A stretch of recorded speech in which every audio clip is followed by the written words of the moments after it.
Hello students, आपण विपणनामधील म्हणजेच marketing mix हा सेकंड टॉपिक बघतो आहोत. या अगोदर आपण पहिला मार्केटिंग मिक्सचा टॉपिक बघितला. त्यामध्ये आपण 2 पीस बघितले. त्यामध्ये प्रॉडक्ट आणि प्राइस हे 2 पीस होते. आणि दुसरा टॉपिक जो आपण बघतो आहोत त्यामध्ये आपण एक ऑलरेडी पीस बघितले, ते म्हणजे प्रमोशन. आणि आज आपल्याला बघायचे ते म्हणजे प्लेस म्हणजे स्थळ किंवा ठिकाण. ज्या ठिकाणी वस्तू हे ग्राहकांसाठी वितरण करण्यासाठीचं जे ठिकाण असतं ते ठिकाण म्हणजे स्थळ किंवा ठिकाण किंवा वितरणाचं ठिकाण असं आपण म्हणू शकतो.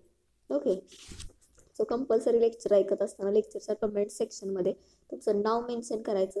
ज्या ठिकाणी सांगितलं जाईल की बाबा हे तुम्हाला महत्त्वाचं आहे, एक्झाममध्ये विचारलं जाऊ शकतं, त्याच्या प्रॉपर नोट्स काढायच्या, ते प्रॉपर नोट डाऊन करून घ्यायचं. ओके, सो आता आपण बघूयात की वितरणाचे स्थळ व वितरणाचे ठिकाण म्हणजेच प्लेस म्हणजे काय. ओके, त्याला आपण वितरणाचा मार्ग असं सुद्धा म्हणू शकतो.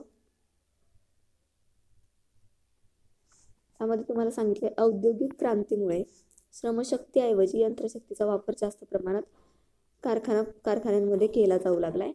ओके, मोठ्या प्रमाणात उत्पादन पद्धती व मागणीपूर्व उत्पादन पद्धती याचा विस्तार झालेला दिसून येतो. ओके, औद्योगिक क्रांतीमुळे काय झालंय की श्रमशक्तीऐवजी मोठ्या प्रमाणात मशिनरी यूज केल्या जाऊ लागल्यात. ओके, त्याचबरोबर घरगुती उत्पादन पद्धतीऐवजी मोठ्या प्रमाणावर उत्पादन पद्धती व मागणी पूर्व उत्पादन पद्धती या पद्धतींचा विस्तार मोठ्या प्रमाणात झालाय. ओके, औद्योगिक क्रांती झाली त्यामुळे काय झालं की श्रमशक्तीचा वापर हा कमी झाला आणि श्रमशक्तीच्या वापराऐवजी यंत्रशक्तीचा वापर हा जास्त प्रमाणात केला जाऊ लागला. अगोदर काय होतं, घरगुती उत्पादन पद्धती असायच्या. त्या घरगुती उत्पादन पद्धतीऐवजी सध्या मोठ्या प्रमाणावर उत्पादन पद्धती निर्माण केली गेली. त्याचबरोबर मागणीपूर्व उत्पादन पद्धती निर्माण केली गेली व त्याचा विस्तार मोठ्या प्रमाणात झालेला दिसून येत असतो आपल्याला. ओके, परिणामी बाजारपेठेचे स्थानिक स्वरूपही बदलून राष्ट्रीय व आंतरराष्ट्रीय स्वरूपात बाजारपेठेचा विस्तार झाला. जर उत्पादन पद्धती ही मोठ्या प्रमाणावर बदलत असेल तर बाजारपेठही बदलणार आहे. बाजारपेठेचं स्वरूप पूर्ण बदलून गेलं, ते राष्ट्रीय व आंतरराष्ट्रीय स्वरूपावरती बाजारपेठेचा विस्तार हा झालेला दिसून येतो आपल्याला. ओके, बाजारपेठेचे स्वरूप हे स्थानिक असताना उत्पादक व उपभोक्ता यांच्यामध्ये समोरासमोर देवाणघेवाण होत असते. व्यवहार हे समोरासमोर होत असतात. ज्या वेळेला बाजारपेठेचं स्वरूप हे स्थानिक होतं त्यावेळेला ग्राहक आणि सेल्समन, विक्रेता आणि कस्टमर हे दोघं परस्पर कम्युनिकेशन करून संवाद करून विक्री केली जायची, व्यवहार हे केले जात होते. ओके, परंतु बाजारपेठेचा विस्तार झाल्यामुळे उत्पादक व उपभोक्ता यांच्यातील भौगोलिक अंतर हे वाढलं आहे. कारण बाजारपेठ ही मोठ्या प्रमाणात झाल्यामुळं जो ग्राहक आहे आणि जो विक्रेता आहे यांच्यामधील अंतर हे मोठ्या प्रमाणात वाढलं. ओके, ज्या वेळेला बाजारपेठ ही छोटी होती, स्थानिक स्तरावरती होती, त्यावेळेला ग्राहक आणि विक्रेता हे फेस टू फेस कम्युनिकेशन करून ते वस्तूची विक्री केली जायची. परंतु आता बाजारपेठेचा विस्तार हा मोठ्या प्रमाणात झालेला आहे. बाजारपेठेचा विस्तार मोठ्या प्रमाणात झालेला असल्यामुळे विक्रेता आणि ग्राहक यांच्यामध्ये जे अंतर असतं ते अंतर हे जास्त प्रमाणात वाढलं गेलं. ओके, तसेच उत्पादनाचे स्थळ एका ठिकाणी असते तर उपभोक्ता हे अनेक ठिकाणी विखुरलेले असतात. लक्षात घ्या, उत्पादनाचं स्थळ जर एका ठिकाणी असेल तर त्या उत्पादनाचा उपभोग घेणारे उपभोक्ते म्हणजेच ग्राहक हे पूर्ण जगभर विखुरलेले असतात. ओके,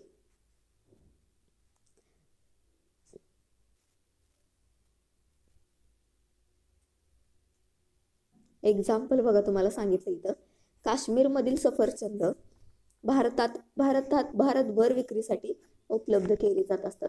आता त्या सफरचंदाचं उत्पादन कुठे घेतलं जातं तर काश्मीरमध्ये, पण त्याचे ग्राहक हे पूर्ण ऑल इंडियामध्ये विखुरलेले आहेत. ओके, त्यानंतर कोल्हापुरी चप्पलचं उदाहरण जर घेतलं, त्याचं उत्पादन कुठे घेतलं जातं तर कोल्हापूरमध्ये, पण त्याचे जे ग्राहक आहेत ते भारतातच नव्हे तर जगातील 30 पेक्षा जास्त देशामध्ये या कोल्हापुरी चप्पल ही विक्रीसाठी पाठवली जात असते. ओके, इथे विक्रीसाठी पाठवली याचा अर्थ तिथं ग्राहक असणार आहेत त्यांचे. म्हणजे कोल्हापुरी चप्पलचं उत्पादन कोल्हापूरमध्ये घेतलं जात असेल, परंतु त्याच्यासाठी जे ग्राहक आहेत त्याचे जे ग्राहक आहेत ते पूर्ण भारतभर नव्हे तर भारताच्या बाहेरही विखुरलेले आहेत, भारताच्या बाहेरही त्याचे ग्राहक आहेत. ओके, यासाठी उत्पादकाच्या स्थळापर्यंत लक्षात घ्या, उत्पादकाच्या स्थळापासून उपभोक्त्याच्या स्थळापर्यंत म्हणजेच बाजारपेठेपर्यंत वस्तू पोहोचवण्यासाठी मध्यस्थांची साखळी निर्माण केली गेली. ओके, काय केलं गेलं? मध्यस्थांची साखळी निर्माण केली गेली. या मध्यस्थांच्या साखळीस वस्तूचे वितरणाचे मार्ग असे म्हणतात. त्याचबरोबर उत्पादकाच्या स्थळापासून उपभोक्त्याच्या स्थळापर्यंत वस्तू पोहोचवण्याचंच ठिकाण म्हणजे, लक्षात घ्या, उत्पादकाच्या स्थळावर जेथे उत्पादन होते तिथून ती वस्तू जिथं ग्राहक आहेत त्या बाजारपेठेपर्यंत पोहोचवण्याचं ठिकाण किंवा ज्या बाजारपेठेत ते पोहोचवलं जातंय त्याचं ठिकाण म्हणजेच वितरणाचे ठिकाण होय. वस्तू वितरणाचे ठिकाण, वितरणाचं प्लेस म्हणू शकतो आपण त्याला. ओके,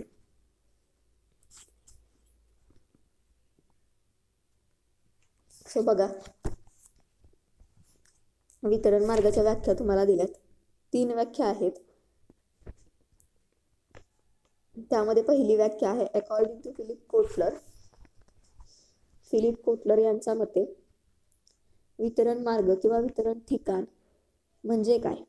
वस्तूच्या उपयोगासाठी किंवा उपभोगासाठी उपलब्ध करून देण्यासाठी मध्यस्थांचा असलेला स्वतंत्र संच म्हणजे वितरण मार्ग होय. बघा, वस्तूच्या उपयोगासाठी किंवा उपभोगासाठी ती उपलब्ध करून देण्यासाठी जे काही मध्यस्थांचा संच असतो म्हणजेच वितरण मार्ग होय. किंवा वस्तूच्या उपभोगासाठी ती वस्तू ग्राहकांपर्यंत पोहोचवण्यासाठीचा जो वितरणाचं जे ठिकाण असतं म्हणजे स्थळ होय किंवा प्लेस होय असं आपण म्हणू शकतो इथे. त्यानंतर दुसरी व्याख्या आहे ती म्हणजे अमेरिकन मार्केटिंग असोसिएशनने केलेली व्याख्या आहे. बघा, अमेरिकन मार्केटिंग असोसिएशन काय म्हणतं वितरण मार्गाबद्दल?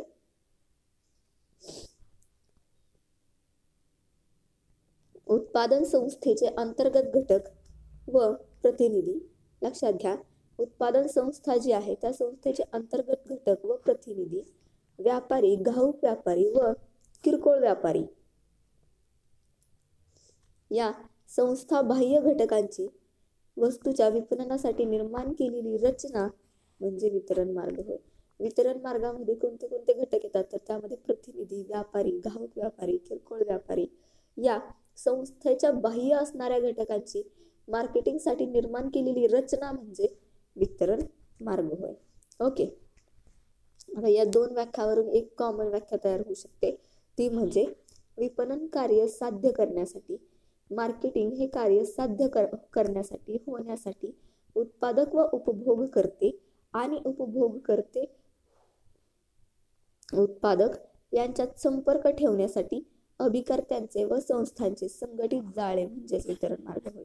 लक्षात घ्या, विपणन कार्य करण्यासाठी उपभोक्ता आणि उत्पादक त्याचबरोबर उत्पादक आणि उपभोक्ते यांच्यामध्ये संपर्क ठेवण्यासाठी जे जाळं निर्माण केलं जातं त्याला वितरण मार्ग असं म्हणलं जातं. ओके, आता आपण महत्त्व बघूया स्थळाचं, ठिकाणाचं, वितरण मार्गाचं महत्त्व. लक्षात घ्या, वितरण मार्गाचे महत्त्व म्हणजे वितरणाचं जे ठिकाण असतं त्या ठिकाणाचं महत्त्व. हे महत्त्व तुम्हाला किती पॉइंट मध्ये दिले? 10 पॉइंट मध्ये दिले. ओके, सो बघूया आता आपण स्थळ उपयोगिता, त्यानंतर समय उपयोगिता, त्यानंतर स्वामित्व उपयोगिता, त्यानंतर विनिमय प्रक्रियेची कार्यक्षमता, त्यानंतर साठवणूक कार्य, नंतर जवळीकता, नियमितता, जोडमार्ग, परस्पर लाभासाठी शोध कार्य, समाज कल्याण. ओके, लक्षात घ्या काय काय येतं याच्यामध्ये वितरण मार्गाच्या महत्वामध्ये. वितरण मार्गाचं स्थळ उपयोगिता, त्यानंतर समय उपयोगिता, स्वामित्व उपयोगिता, विनिमय प्रक्रियेची कार्यक्षमता, साठवणूक कार्य, जवळीकता, नियमितता, जोडमार्ग, परस्पर लाभासाठी शोध कार्य, समाज कल्याण. ओके, सो आपण एक वन बाय वन एक एक बघूया. सो स्थळ उपयोगिता, प्लेस युटिलिटी, यामध्ये काय सांगितले तुम्हाला वितरण मार्गामुळे उत्पादन स्थळापासून वस्तू जिथे मागणी असेल त्या स्थळापर्यंत म्हणजेच ग्राहकांपर्यंत पोहोचवण्याची यंत्रणा निर्माण केली जात असते. स्थळ उपयोगितेमध्ये वितरण मार्गामुळे काय होतं, उत्पादन स्थळापासून वस्तू ही ग्राहकांपर्यंत पोहोचवण्याची यंत्रणा निर्माण केली जात असते. उत्पादनाच्या स्थळावर व वस्तूची उपयोगिता बऱ्याचदा कमी होत असते. लक्षात घ्या, उत्पादनाचं स्थळ आणि ग्राहक यांच्यामधील अंतर जर जास्त प्रमाणात असेल, वस्तू ग्राहकांपर्यंत वेळेमध्ये पोहोचत नसेल, तर त्या वस्तूची उपयोगिता ही कमी होत असते. तसेच त्या सर्व वस्तू उत्पादन स्थळाच्या ठिकाणी विकल्यास त्याची किंमतही कमी होत असते. ओके, ज्या ठिकाणी उत्पादन होतोय त्याच ठिकाणी जर त्या वस्तू विकल्या गेल्या तर त्या वस्तूची किंमत ही कमी असते. लक्षात घ्या. आणि त्या ठिकाणाहून जर दुसरे ग्राहकांना दुसऱ्या ठिकाणी नेऊन त्या वस्तू विकायच्या म्हटलं तर त्या वस्तूची किंमत ही वाढवली जात असते. ओके, मागणी अभावी वस्तू ही निरुपयोगी ठरत असतात. जर वस्तूंना मागणीच नसेल तर त्या वस्तूला काही अर्थ नसतो, ती वस्तू निरुपयोगी, ती वस्तू अर्थहीन ठरत असते. ओके, त्यासाठी वस्तूला मागणी असणं अतिशय आवश्यक आहे. कारण की जो उत्पादनामध्ये उत्पादन खर्च केलेला आहे तो उत्पादन खर्च हा वस्तूच्या किमतीमधून वसूल करायचा असतो व्यावसायिकाला. त्यासाठी वस्तू ही ग्राहकांपर्यंत योग्य वेळेत पोहोचणं गरजेचं आहे. त्याचबरोबर त्या वस्तूची किंमतही जास्त असणं अतिशय आवश्यक असतं व्यावसायिकाच्या दृष्टीने. ओके, पण त्याच वस्तू जिथे मागणी आहे त्या बाजारपेठेमध्ये वितरण मार्गाद्वारे जर नेल्या तर त्याची उपयोगिता हे निश्चितच वाढत असते. वस्तूला मागणी कोणत्या बाजारपेठेमध्ये आहे हे बघून ती वस्तू त्या बाजारपेठेमध्ये पोहोचवली किंवा त्या ग्राहकांपर्यंत पोहोचवली तर त्या वस्तूला असणारी उपयोगिता ही वाढत असते. ओके, म्हणजे एका स्थळापासून दुसऱ्या स्थळापर्यंत वस्तू नेल्याने तिची उपयोगिता वाढत असल्यास त्या उपयोगितेला वस्तूची स्थळ उपयोगिता असं म्हटलं जातं. लक्षात ठेवा, MCQ साठी विचारलं जाईल तुम्हाला. एका स्थळापासून दुसऱ्या स्थळापर्यंत वस्तू नेल्याने तिची जी उपयोगिता वाढते त्याला स्थळ उपयोगिता असं म्हणलं जातं. ओके, वितरण मार्गामुळे अशी स्थळ उपयोगिता निर्माण केली जाते. वितरण मार्ग जे असतात त्याच्यामुळे काय होतं, स्थळ उपयोगिता ही निर्माण केली जाते. त्यानंतर स्थळ उपयोगिता निर्माण करणे हे वितरण मार्गाची महत्त्वाची भूमिका असते. बघा, वस्तूसाठी स्थळ उपयोगिता निर्माण करणे हे वितरण मार्गाची महत्त्वाची भूमिका असते. त्यानंतरचं दुसरं महत्त्व आहे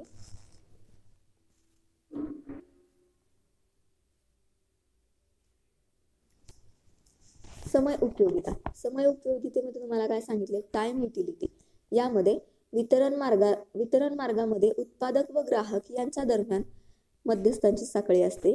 लक्षात घ्या, वितरण मार्गामध्ये उत्पादक व ग्राहक यांच्यामध्ये मध्यस्थांची साखळी असते. या साखळीमध्ये प्रत्येक मध्यस्थ वस्तू आपल्याकडे काही काळ साठवून ठेवत असतो. ओके, प्रत्येक मध्यस्थ काय करत असतो, वस्तू ही आपल्याकडे साठवून ठेवत असतो. ग्राहकाला वस्तूची ज्या वेळी गरज असेल त्याच वेळी ती वस्तू उपलब्ध करण्याची व्यवस्था वितरण मार्गामध्ये केली जात असते. परिणामी काय होतं, त्या वस्तूची समय उपयोगिताही वाढते आणि त्या वस्तूची किंमतही वाढवता येते. त्याचबरोबर गरजेची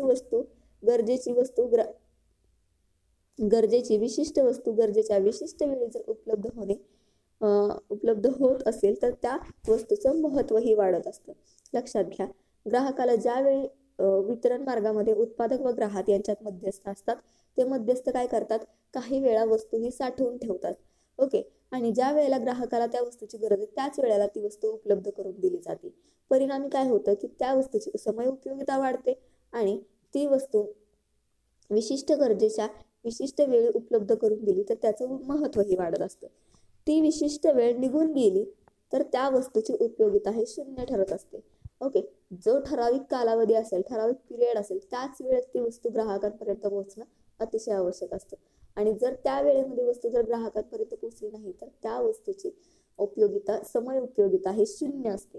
ओके, जसं की रक्षाबंधनच्या दिवसामध्ये राख्यांची संख्या ही आपल्याला मार्केटमध्ये जास्त प्रमाणात जिकडे तिकडे आपल्याला राख्या दिसत असतात. ओके, सो रक्षाबंधनमध्ये जर राख्या आपल्याला मिळाल्या नाहीत आणि नंतर जर मिळाल्या तर त्या राख्याचा काय उपयोग नाही. रक्षाबंधनच्या एका दिवसापुरत्याच राख्यांची खरेदी विक्री ही मोठ्या प्रमाणात केली जात असते. समजलं. त्यानंतरचं तिसरं महत्व आहे स्वामित्व उपयोगिता. यामध्ये काय सांगितलंय तर वस्तूची मालकी एका व्यक्तीकडून दुसऱ्या व्यक्तीकडे हस्तांतर होण्याची क्रिया घडण्यासाठी वस्तू बाजारपेठेमध्ये आणण्याची व्यवस्था करावी लागत असते. लक्षात घ्या, स्वामित्व उपयोगिता ओनरशिप युटिलिटीमध्ये वस्तूची मालकी एका व्यक्तीकडून दुसऱ्या व्यक्तीकडे नेण्यासाठी किंवा ती होण्याची क्रिया करण्यासाठी वस्तू बाजारपेठेमध्ये आणावी लागत असते.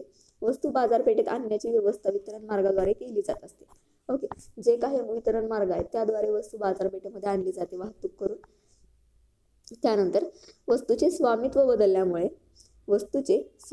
बदलल्यामुळे त्याची उपयोगिता वाढत असल्यास त्यास स्वामित्व उपयोगिता असे म्हणतात. लक्षात ठेवा, MCQ ला विचारलं जाईल.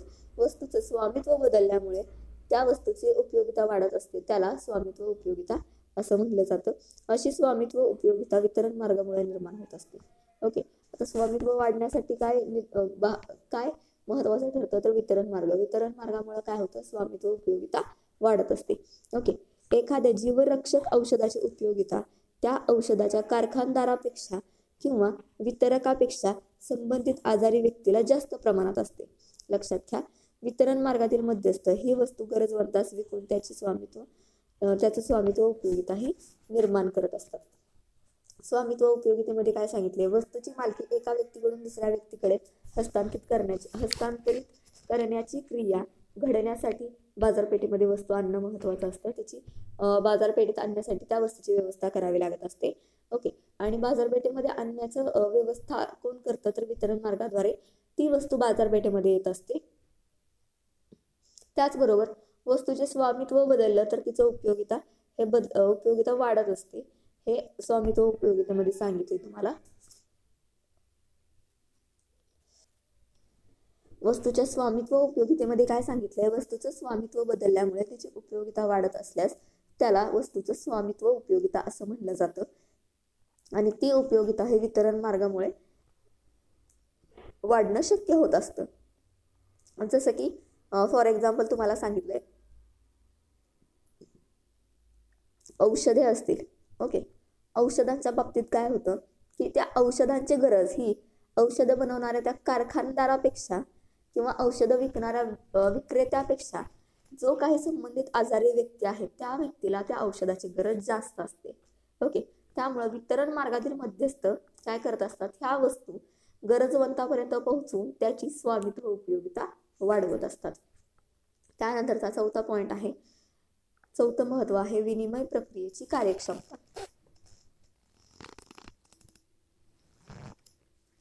विनिमय प्रक्रियेच्या कार्यक्षमतेमध्ये काय सांगितलंय, विपणनामध्ये मार्केटिंगमध्ये वस्तूची देवाणघेवाण म्हणजेच विनिमय प्रक्रिया होय. बघा, विपणनामध्ये वस्तूची देवघेव म्हणजेच विपणन प्रक्रिया महत्वाची असते. विनिमय प्रक्रिया म्हणजे काय तर वस्तूची देवाणघेवाण करणे म्हणजेच विनिमय प्रक्रिया. ओके, आणि जी की विपणनामध्ये अतिशय महत्वाची असते. या प्रक्रियेसाठी वस्तूची मागणी करणारा ग्राहक व त्या ग्राहकास उपलब्ध वस्तू करून देणारा वितरक किंवा विक्रेता हे दोन्ही पक्ष आवश्यक असतात. बघा, विनिमय म्हणजे काय, वस्तूची देवाणघेवाण करण्याची प्रक्रिया. आता देवाणघेवाण करण्यासाठी वस्तूची मागणी करणारा ग्राहक आणि वस्तूची विक्री करणारा विक्रेता हे दोन्ही पक्ष आवश्यक असतात. ओके, पण या विनिमय प्रक्रियेमध्ये ग्राहकांपर्यंत वस्तू पोहोचवण्याची गरज असते. ओके, याच्यापर्यंत ते दोन्ही उपलब्ध असणं आवश्यक असून त्याच्यावरती म्हणजे तेवढ्यावरून राहत नाही किंवा ते दोघं उपलब्ध असून चालत नाही, तर त्या वस्तू विक्रेत्याने ग्राहकांपर्यंत पोहोचवणं आवश्यक असतं. याच्यामध्ये वस्तू पोहोचवण्याची जी क्रिया जितकी गतिमान असेल तितकी विनिमय प्रक्रियेची कार्यक्षमता ही वाढत असते. जितकी गतिमान क्रिया असेल ग्राहकांपर्यंत वस्तू पोहोचवण्याची, तेवढ्या प्रमाणात तेवढ्या गतीनं ग्राहक हे वस्तू विनिमय करत असतात. ओके, त्या वस्तू विनिमयाची कार्यक्षमता ही वाढत असते. दुसऱ्या भाषेत वितरण मार्ग ज्या गतीने वस्तू पोहोचवण्याची व्यवस्था करेल त्या गतीने विनिमयाची प्रक्रिया ही पूर्ण होत असते. म्हणजेच ज्या गतीनं ग्राहकांपर्यंत वस्तू पोहोचवली जाते त्याच गतीनं विनिमय करण्याची कार्यक्षमता ही ग्राहकांची वाढत असते. ओके. वितरण मार्ग काय करत असतो? विनिमय प्रक्रियेची कार्यक्षमता वाढवण्याचा प्रयत्न करत असतो आणि विनिमयाची कार्यक्षमता वाढणं अतिशय महत्वाचं असतं आपल्या फायद्यासाठी. ओके. त्यानंतरचं आहे महत्व साठवणूक कार्य. साठवणूक कार्यामध्ये काय केलं जात असतं? तर वितरण मार्गातील सर्व मध्यस्थ वस्तू साठवण्याचे कार्य करतात. लक्षात घ्या, वितरण मार्गातील जे काही मध्यस्थ असतील ते काय करत असतात? त्यांच्याकडे वस्तू आली की ते थोडा वेळ साठवून ठेवायची. ओके. त्यानंतर बाजारपेठेत वस्तूची मागणी निर्माण होईपर्यंत ती वस्तू साठवून ठेवण्याची जबाबदारी त्या वितरण मार्गावर असते. ओके. वितरण मार्गातील जे मध्यस्थ असतात ते काय करतात? वस्तू साठवून ठेवतात आणि बाजारपेठेमध्ये त्या वस्तूला मागणी येईपर्यंत त्या वस्तूची साठवणूक केली जाते. ओके. वस्तूचा बाजारपेठेमध्ये खप होईपर्यंत ती वस्तू वितरण मार्गातील मध्यस्थांकडे साठवून ठेवली जात असते. बघा, वस्तू बाजारपेठेमध्ये त्या वस्तूला मागणी येईपासून ती वस्तू बाजारपेठेमध्ये विकली जाईपर्यंत ती वस्तूची साठवणूक मध्यस्थांकडे केली जात असते. ओके. त्यानंतर वस्तूची मागणी जशी असेल त्या प्रमाणात बाजारपेठेमध्ये वस्तू त्या आणल्या जातात. एकदाच जास्त प्रमाणात बाजारपेठेमध्ये वस्तू आणल्या जात नाहीत, कारण ग्राहकांना जर कळलं की वस्तू जास्त प्रमाणात आहेत तर ग्राहक काय करतात? वस्तूच्या कमी किमतीनुसार वस्तू ह्या घ्यायला तयार होतात किंवा कमी किंमत लावून वस्तू ही मागत असतात ते विक्रेत्यांकडे. ओके. जर कमी प्रमाणात वस्तू दिसल्या तर ग्राहक हवी ती प्राइस पे करतो आणि ती वस्तू परचेस करत असतो. त्यामुळे वस्तूची मागणी जशी येईल तशाच प्रमाणात ती वस्तू बाजारपेठेमध्ये नेण्याचं काम हे मध्यस्थ करत असतात. ओके. वस्तू साठवण्यासाठी वितरकातर्फे वेगवेगळे स्टोअर्स, काय म्हणतात त्याला, गोदाम बांधण्यात आलेले असतात. तर त्या स्टोअर रूम मध्ये माल हा वस्तू या साठवण्याचं काम मध्यस्थ करत असतात. त्यानंतर जवळीकता मध्ये काय सांगितले तुम्हाला? वस्तूच्या महत्वामध्ये पॉइंट बघा, जवळीकता. यामध्ये काय सांगितलंय? ग्राहकांशी व बाजारपेठेशी जवळीकता ठेवण्याची भूमिका हे वितरण मार्ग वठवत असतो. वितरण मार्गाद्वारे काय होत असतं? ग्राहकांबरोबर आणि ग्राहक आणि बाजारपेठ यामध्ये जवळीकता निर्माण करत असतात. ओके. ग्राहकांना गरजपूर्तीच्या आवश्यक असणाऱ्या वस्तू उपलब्ध विना विलंब करता उपलब्ध होणे आवश्यक असते. ज्या ग्राहकांच्या गरजेच्या वस्तू आहेत त्या पटकन बाजारपेठेमध्ये उपलब्ध होणं अतिशय आवश्यक असतं. त्याला विलंब लावला तर त्या वस्तूची उपयोगिता ही शून्य होत असते. ओके. त्यामध्ये अनन्य ग्राहक स्पर्धक वस्तू अथवा पर्यायी वस्तू खरेदी करण्याची शक्यता असते. जर ग्राहकांना गरजेच्या वस्तू ह्या वेळेवर मिळाल्या नाहीत तर ग्राहक काय करतात? त्याच्यासाठी असणारी पर्यायी वस्तू, स्पर्धकांची वस्तू ते खरेदी करत असतात. त्यासाठी योग्य वेळेवर विना विलंब करता ग्राहकांसाठी वस्तू उपलब्ध करून देणं हे वितरण मार्गाचं किंवा मध्यस्थांचं महत्वाचं काम असतं. त्यानंतर ग्राहकांनी मागणी बदलण्यापूर्वी अथवा ग्राहकांनी खरेदीचा निर्णय बदलण्यापूर्वी ती वस्तू ग्राहकांपर्यंत उपलब्ध करून देणं हे वितरण मार्गाला करावं लागत असतं. लक्षात घ्या, वितरण मार्गाला काय करावं लागत असतं? तर ती वस्तू ग्राहकांनी खरेदी करण्याचा निर्णय बदलायच्या अगोदर ती वस्तू मार्केटमध्ये ग्राहकांसाठी उपलब्ध करून देण्याचं काम हे वितरण मार्गाला किंवा मध्यस्थांना करावं लागत असतं. ओके. त्या दृष्टीने वितरण मार्गातील मध्यस्थांना बाजारपेठेशी जवळीकता ठेवावी लागत असते. त्या दृष्टीने काय करावं लागत असतं? तर लवकरात लवकर ती वस्तू ग्राहकांसाठी उपलब्ध करता यावी यासाठी वितरण मार्गांना किंवा मध्यस्थांना बाजारपेठ आणि ग्राहक यांच्यामध्ये जवळीकता निर्माण करून ठेवावी लागत असते. ओके. त्यानंतरच 7वं महत्व आहे, त्यामध्ये नियमितता हे एक अतिशय महत्वाचं आहे. यामध्ये काय सांगितलंय? तर बाजारपेठेत ग्राहकांना वस्तूचा नियमित पुरवठा करण्याची महत्वपूर्ण भूमिका वितरण मार्ग करत असतं.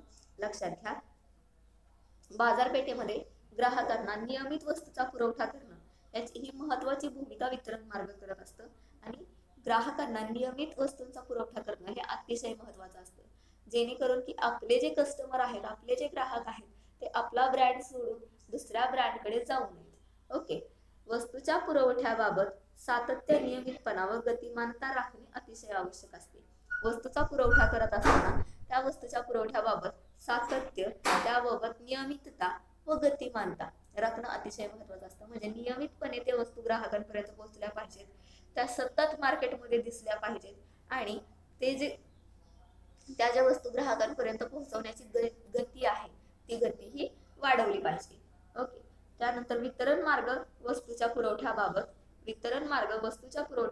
दक्ष राहून पुरवठ्याची नियमितता साधत असतो.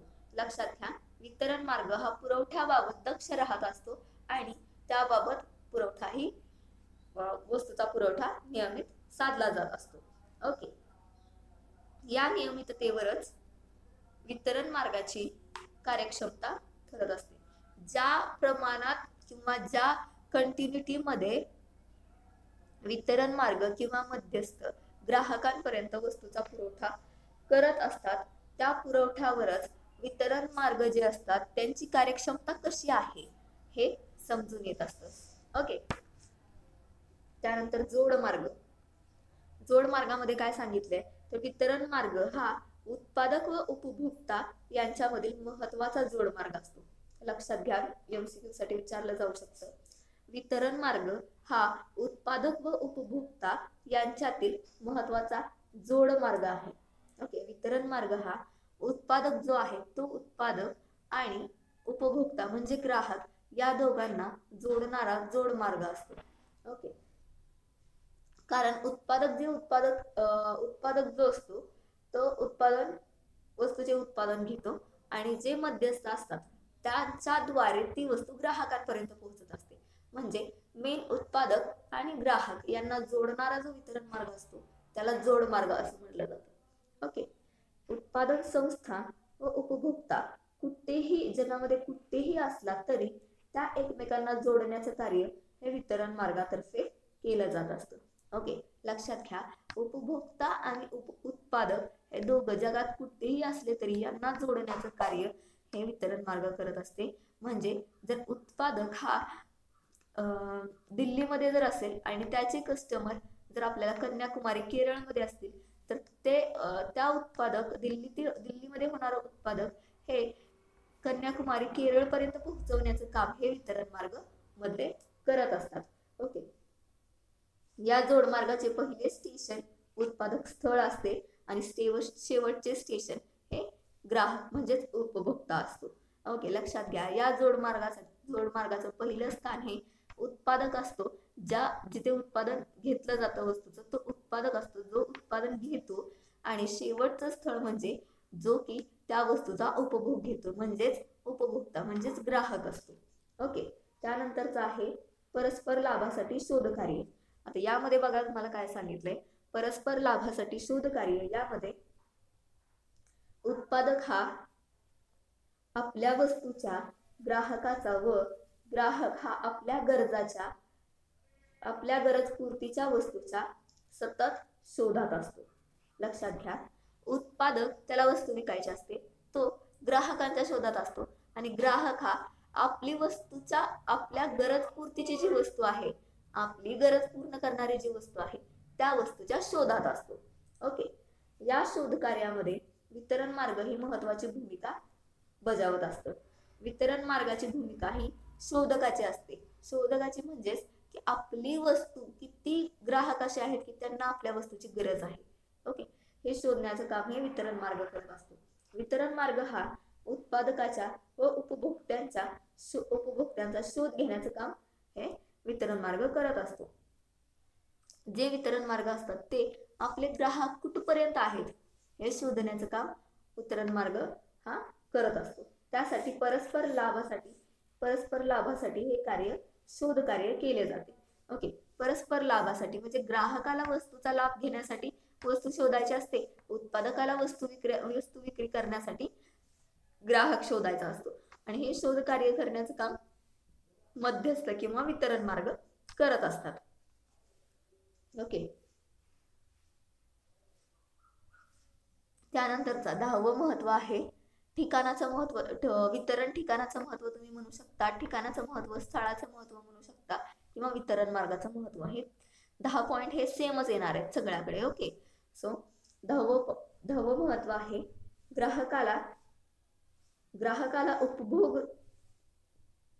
ग्राहकाला उपभोगासाठी आवश्यक त्या सर्व वस्तू उपलब्ध करून देणे. ग्राहकांना उपभोगासाठी आवश्यक त्या सर्व वस्तू उपलब्ध करून देणे व त्याद्वारे ग्राहकाला उपभोगापासून आनंद, सुख, समाधान देणे. हे एक प्रकारे समाज कल्याण होय. ओके. आता समाज कल्याण कसं ह्यात आहे बघा तुम्ही. ग्राहकाला उपभोगासाठी आवश्यक त्या सर्व वस्तू उपलब्ध करून द्यायच्या. ओके. ग्राहकाला उपभोगासाठी आवश्यक त्या सर्व वस्तू उपलब्ध करून द्यायच्या. त्याद्वारे ग्राहकाला उपभोगापासून काय होईल की ग्राहक आनंदी होईल, सुखी होईल, समाधान होईल ग्राहकाचं. इन शॉर्ट काय होईल की समाजाचं, ग्राहकाचं कल्याण होईल. ओके. वितरण मार्ग हे समाज कल्याणाचे कार्य हे करीत असतात. आता उत्पादन एका ठिकाणी होतंय, ग्राहक दुसऱ्या ठिकाणी आहे, त्यांच्यापर्यंत ती वस्तू पोहोचवण्याचं, नियमित त्या वस्तूचा पुरवठा करण्याचं काम हे वितरण मार्ग करत असतात. आणि नियमित जर ती वस्तू आपल्यापर्यंत पोहोचत असेल तर ग्राहकही समाधानी होतात. त्याचा उपभोग घेऊन ग्राहक हे समाधानी होतात, सुखी होतात, आनंदी होतात. इन शॉर्ट त्या ग्राहकांचं कल्याण होतं. ओके. आणि ग्राहकाचं, समाजाचं कल्याण करण्याचं काम हे वितरण मार्ग करत असतात.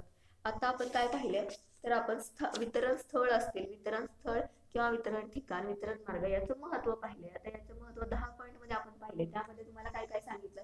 पहिलं आहे समय उपयोगिता, दुसरं स्वामित्व उपयोगिता, त्यानंतर विनिमय प्रक्रियेची कार्यक्षमता, त्यानंतर साठवणूक कार्य, त्यानंतर जवळीकता, त्यानंतर नियमितता, जोड मार्ग, परस्पर लाभासाठी शोध कार्य, आणि 10वं आहे समाज कल्याण.